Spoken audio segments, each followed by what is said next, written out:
Well, shooters and reloaders out there, it's Fortune Cookie 45 LC coming to you from the Hot Lead Zone on the night before Thanksgiving. And so I'm wishing all of you a happy Thanksgiving out there. Well, this video is another one of our series on firearms trivia, and the question is, what is the High Standard Derringer? Well, the High Standard Derringer was made in the late 60s and into the 70s, the middle 70s, and then it was discontinued. It was made in blue, and it was made in this kind of a nickel finish. And the calibers that it was offered in was only two, and that was .22 long rifle and .22 rimfire Magnum. This particular model happens to be the .22 rimfire Magnum, and it's a two-shot Derringer, as you can see. Now, you go ahead and drop your rounds right in there, and this latch locks the gun, but it also serves as an extractor ejector. So if the rounds are dropped in, you would close it like this, and it would go into battery ready to fire. And it's double action only, and the trigger pull is pretty stiff. Now it comes with grip stocks, and it came with plastic and also wood grip stocks.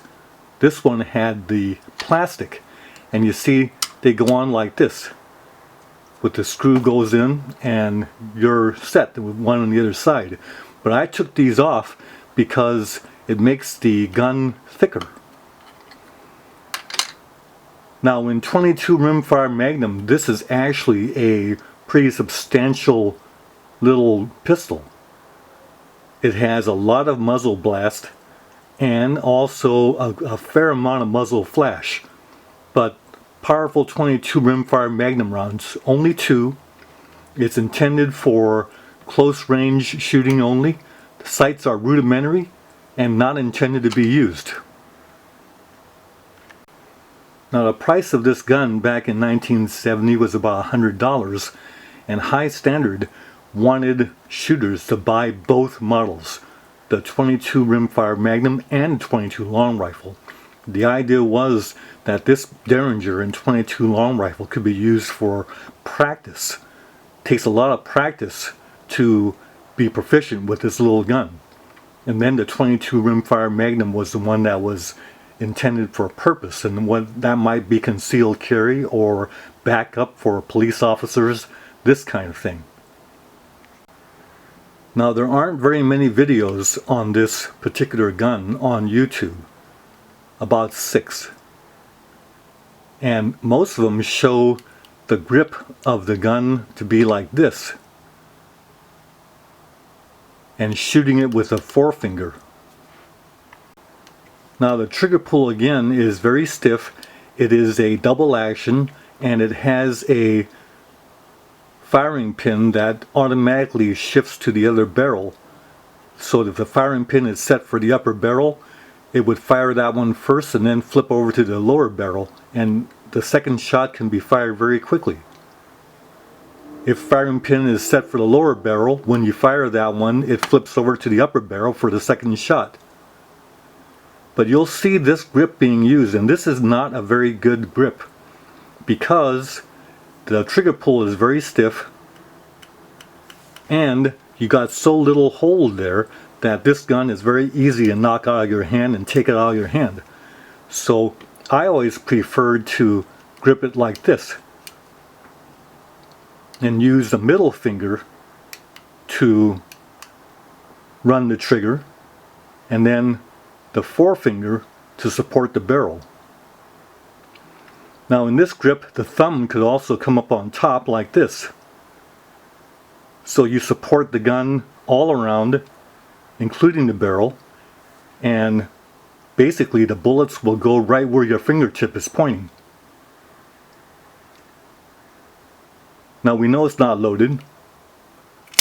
That was the shot.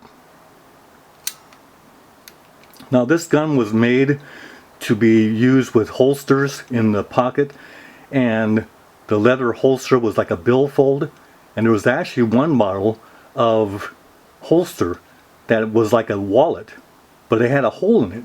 So when you took the wallet out of your pocket, your finger could be right there on the trigger, and then you could fire it right through the holster. This gun could be very lethal at short range. So you could thrust toward the belly for the first shot, and when you got the person's attention, then you would come up and deliver the second shot into the neck or head. Kind of nasty, actually. I put this photographic gaffer's tape over the front of the barrel to give me a better purchase on that, better feel. Plus, it takes away the shine of the nickel finish so that you don't have a signature. Now notice you can actually put this into the corner of your pants pocket, and you could actually go like this and none of the gun would be visible, but then very easily to take it out and engage.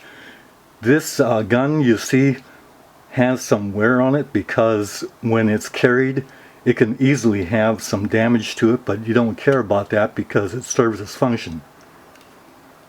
22 Magnum. If you have one of these and intend to use it for a last line of defense for concealed carry, you must practice with this, because not only is the handling to have concealment important, but then be able to hit at close range with this. So practice, and that's where the 22 long rifle version of this comes in handy.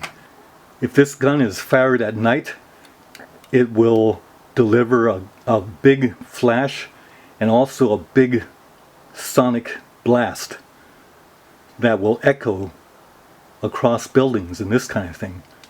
So a lot of police officers liked this for deep concealment, for the last ditch line of defense, in case their service gun or their backup gun wasn't in action. They could always go for this one.